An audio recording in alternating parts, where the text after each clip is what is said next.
Buenos días. Hoy, 6 de febrero de 2023, empiezo leyendo una nota del diario Tiempo Argentino, que es del 27 de enero, no, perdón, que es del 12 de marzo de 2022, que se llama La hoja de ruta de la corporación RAND para derrotar a Rusia. Un estudio del año 2019 muestra paso a paso las acciones que Washington sigue o debería seguir en Ucrania desde la época de Trump.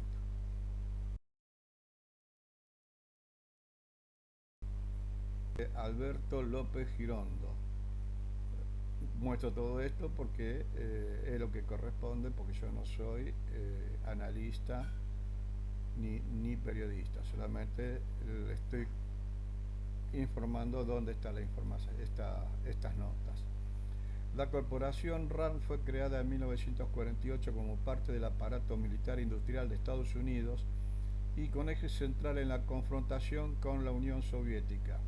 De hecho, en la página web que cuenta su origen dentro de la Douglas Aircraft Company, fabricante de los célebres aviones DC, que luego se fusionó con la McDonnell y desde 1997 se diluyó en la Boeing, muestra a una de sus investigadoras de esos años leyendo el Pravda, el periódico del Partido Comunista de la Unión Soviética.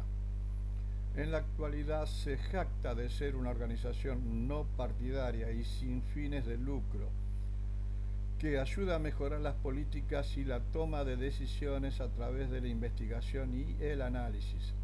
Sus siglas corresponden a Research and Development, que es investigación y desarrollo, y el 80% de sus ingresos son aportes de la Secretaría de Defensa norteamericana, del Ejército, la Fuerza Aérea y otras dependencias estatales norteamericanas.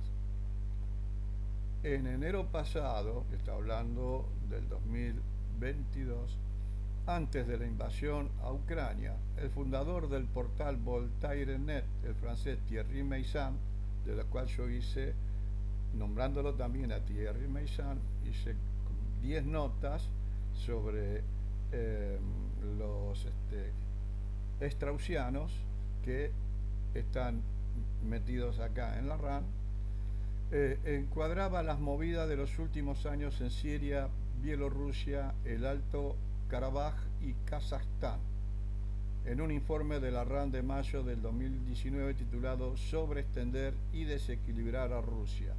Creo que ese artículo lo puse. Una evaluación de costos y beneficios de distintas estrategias para lograr que Moscú derivara esfuerzos en varios frentes simultáneos y debilitar al país euroasiático hasta dejarlo exhausto, económicamente y militarmente. Ese puntilloso informe afirma que la máxima de que Rusia nunca es tan fuerte ni tan débil como parece, sigue siendo tan cierta como en el siglo pasado, en el siglo actual como lo fue en los siglos XIX y XX. Está directamente en la habilidad central de Rusia, aunque sin embargo reconoce que se las arregla para ser un competidor de Estados Unidos en algunos dominios claves. Este es el libro que habla sobre cómo sobreextender y desbalancear a Rusia. Luego detalla cada medida posible, sanciones comerciales cuya efectividad admite depende de la voluntad de otros países de sumarse a dicho proceso, donde participó toda Europa y algunos otros países que están asociados a Norteamérica, por ejemplo Australia, el aumento de la capacidad de Europa para importar gas de proveedores distintos a Rusia, el aumento de la producción energética de Estados Unidos, llega incluso a plantear el fomento de la emigración de mano de obra calificada y jóvenes bien educados para quitarle los recursos humanos necesarios para el desarrollo siguiente de Rusia. Y proporcionar el mayor punto de vulnerabilidad externa de Rusia, pero cualquier aumento en las armas militares de Estados Unidos y el asesoramiento a Ucrania tendría que ser cuidadosamente calibrados. Rusia debe mantener su compromiso actual sin provocar un conflicto mucho más amplio en el que, debido a su proximidad a Ucrania, Rusia tendría ventajas significativas. No olvidar el dossier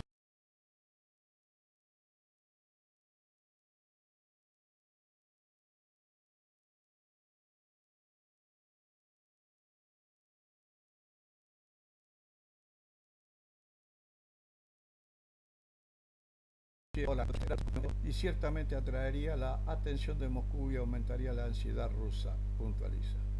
Como conclusión, el estudio considera que las opciones más prometedoras serían explotar las áreas de debilidad mientras socava las ventajas actuales de Rusia, y destaca que su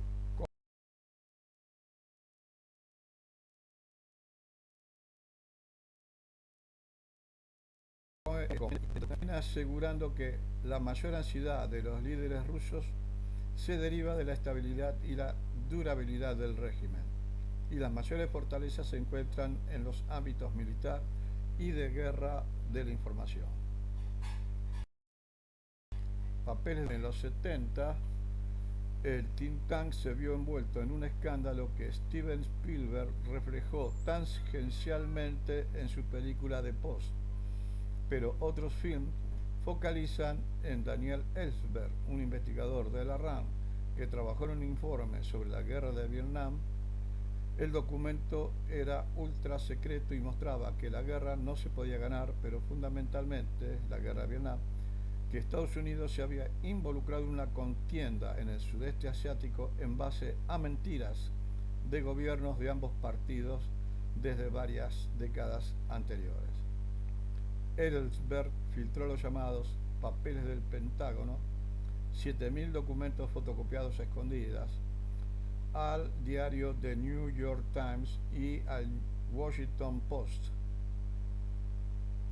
A poco estuvo de enfrentar la pena de muerte por traición a la patria. Pronto cumplir los 91 años, es referente de Julian Assange y Edward Snowden, entre otros denunciantes éticos. Después de la nota que le leí recién, ahora aparece del 2019 al 2023, 4 años después, en medio de la guerra de Ucrania, otra nota de otro estudio estratégico de la RAND, o presuntamente estratégico, evitar una guerra larga, la política estadounidense y la trayectoria del conflicto Rusia-Ucrania, por Samuel Charap y Miranda Priebe, de laran.org. Esto está leído directamente de la RAND. La discusión sobre la guerra entre Rusia y Ucrania en Washington está cada vez más dominada por la cuestión de cómo podría terminar. Para informar esta discusión, esta perspectiva identifica las formas en que la guerra podría evolucionar y cómo las trayectorias alternativas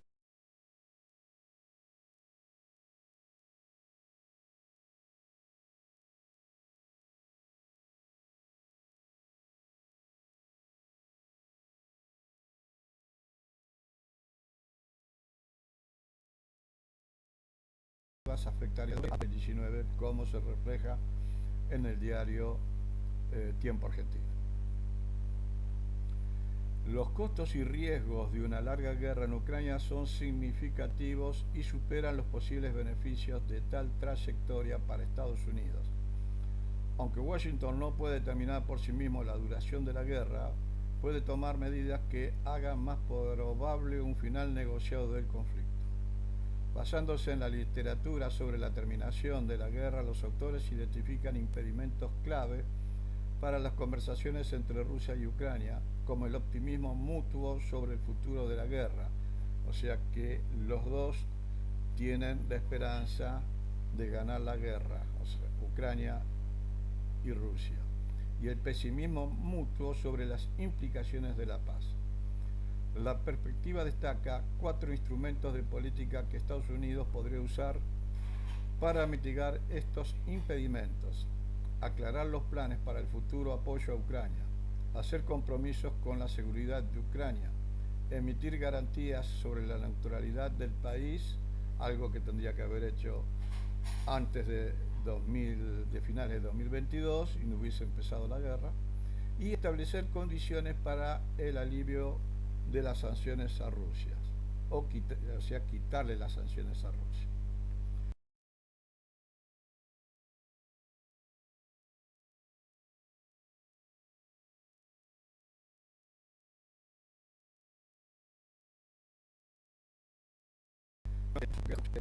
Rusia tiene mucha más posibilidad de ganar la guerra que Ucrania, entonces ahora ellos quieren, como la guerra se va a cortar, ellos presentan como que les conviene que la guerra que se acorte.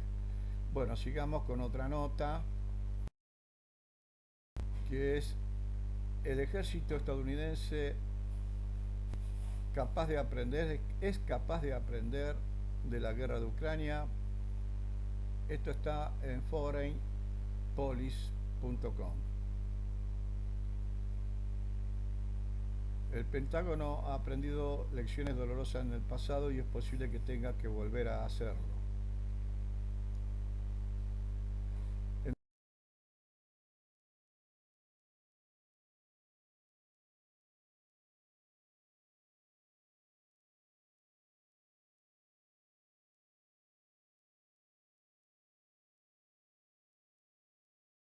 En esencia, el conflicto en el que Estados Unidos esté directamente involucrado, los formuladores de políticas rara vez tienen una ventana para saber si estas apuestas realmente han valido la pena. Una ventana es cuando otros países luchan en una guerra usando equipos y tácticas militares de Estados Unidos, como la que existe actualmente en Ucrania, y como se ha visto que las tácticas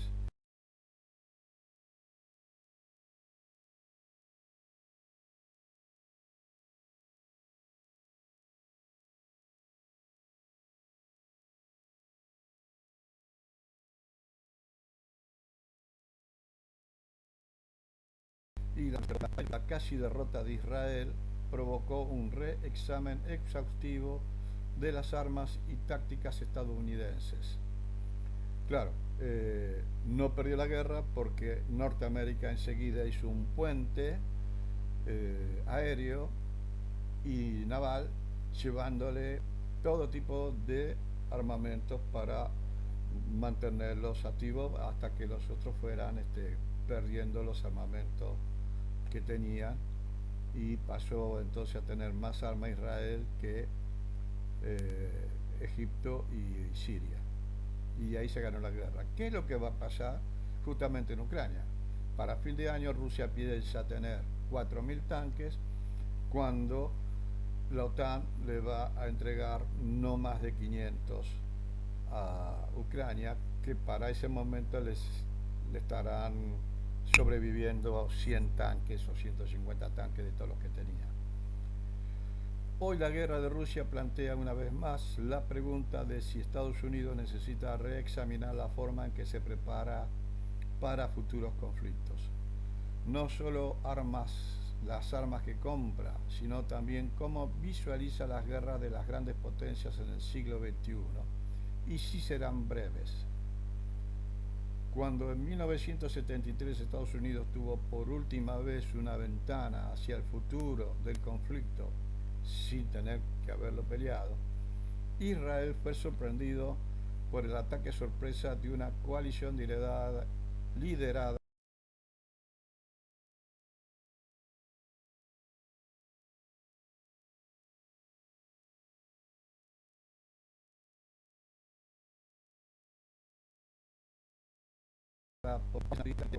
con armamento estadounidense. Israel perdió más de 800 vehículos blindados y 100 aviones de ataque.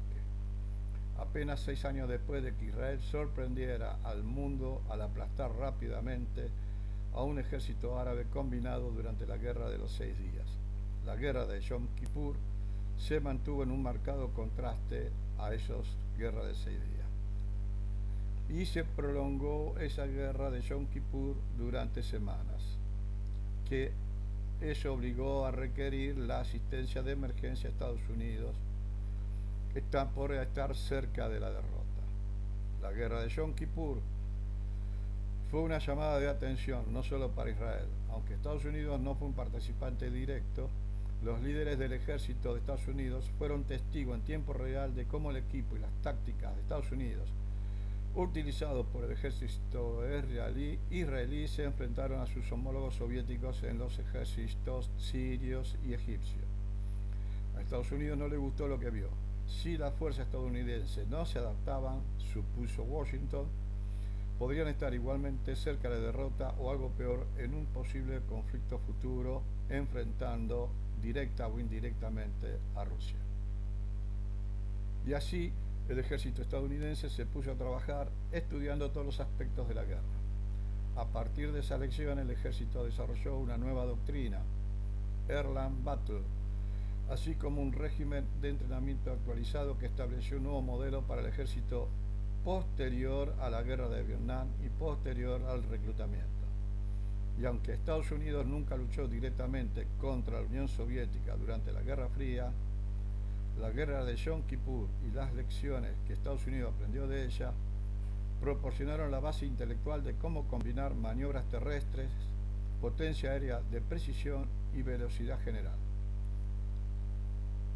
La misma combinación de estrategias que permitió a Estados Unidos derrotar en un avance relámpago a Irak equipado por los soviéticos durante la primera guerra del Golfo. Incluso medio siglo después, la guerra de Yom Kippur sigue dando forma de cómo piensa y planifica el ejército de Estados Unidos para el futuro. Si Estados Unidos aprende las lecciones de esta guerra, es posible que no tenga una segunda oportunidad. Hoy, la guerra de Rusia contra Ucrania bien podría proporcionar tantos conocimientos sobre la guerra del siglo XXI como lo hizo anteriormente la guerra de Yom Kippur para los conflictos del siglo XX. Durante décadas, el Departamento de Defensa de Estados Unidos ha dado forma a las Fuerzas Armadas para conflictos relámpagos e intervenciones rápidas donde la velocidad y la precisión gobiernan. Pero un año después de una guerra que algunos pensaron que duraría solo unos días, Ucrania plantea la pregunta de si la era de la guerra industrial ha regresado. La consecuencia: Estados Unidos tendría que prepararse para luchar a un tipo de guerra de conflicto muy diferente al que planeaba para hoy. Ya se ha derramado mucha tinta cuestionando la relevancia continua del tanque, por ejemplo, dado el uso exitoso de las armas antitanques y los omnipresentes sistemas aéreos no tripulados de pequeño tamaño a grande tamaño en el combate terrestre por parte de los ucranianos. Se ve que esto fue pensado y escrito hace 3 meses atrás. La guerra actual también plantea dudas sobre si los helicópteros todavía tienen un lugar en el campo de batalla moderno, dado los aproximadamente 75 helicópteros rusos, incluidas decenas de los modelos más avanzados, que los ucranianos han destruido o dañado en su mayoría utilizando misiles de defensa aérea relativamente antiguos. Y aunque la guerra de Ucrania es principalmente una guerra terrestre, el conflicto también ha planteado preguntas desconcertantes para la Marina de Estados Unidos. El hundimiento del crucero ruso Moscú, así como de una docena o más de otras embarcaciones rusas más pequeñas que han sido dañadas o destruidas por un país sin fuerzas navales serias, debería plantear serias dudas sobre la capacidad de supervivencia de los barcos de gran tamaño en la guerra moderna. Por el contrario, el éxito de Ucrania en el empleo de embarcaciones más pequeñas sin tripulación o drones marinos sugieren una posible forma alternativa de ejercer el poder naval. las lecciones para la Fuerza Aérea de Estados Unidos no han sido menos profundas. A pesar de las predicciones previas a la guerra de que el poder aéreo ruso abrumaría rápidamente, si la OTAN no estableciera una zona de exclusión aérea, pero Rusia no ha logrado obtener el dominio aéreo y la Fuerza Aérea de Ucrania todavía está volando casi un año después de la guerra. Eh, Esto es engañoso para los demás y capaz que es engañoso para la misma gente de la RAN, porque no existe la Fuerza Aérea Ucraniana. El conflicto de Ucrania muestra que el poderío aéreo puede, de hecho, seguir operando dentro del alcance de los misiles enemigos, si bien no con impunidad, pero tampoco que cada vez que salgas a volar dentro del rango de alcance de los sistemas antiaéreos, te van a matar de manera segura, 100%. Aún más importante, la guerra destaca la creciente importancia de los drones para el combate moderno en los dominios terrestres, marítimo y aéreo. De hecho, en cierto sentido, los aviones tripulados han pasado a un segundo plano en esta guerra de Ucrania frente a los aviones pilotados a distancia en las batallas por los cielos de Ucrania. Y a esto anteriormente había pasado también en la guerra en Armenia contra Azerbaiyán. Bueno, esto es todo por ahora.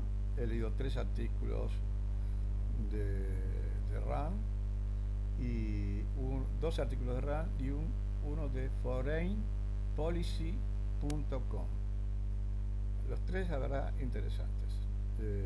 Uno permite ver cómo se le queman los papeles a los grandes pensadores, en este caso son norteamericanos, pero también puede ser rusos, chinos, ingleses. Así que si les gustó el video, bueno, un blog me vendría muy bien y le agradecería que se suscriban y toquen la campanita para que le avise cuando pongo un nuevo video. Bueno, saludos a todos, que les toque un buen día. Adiós.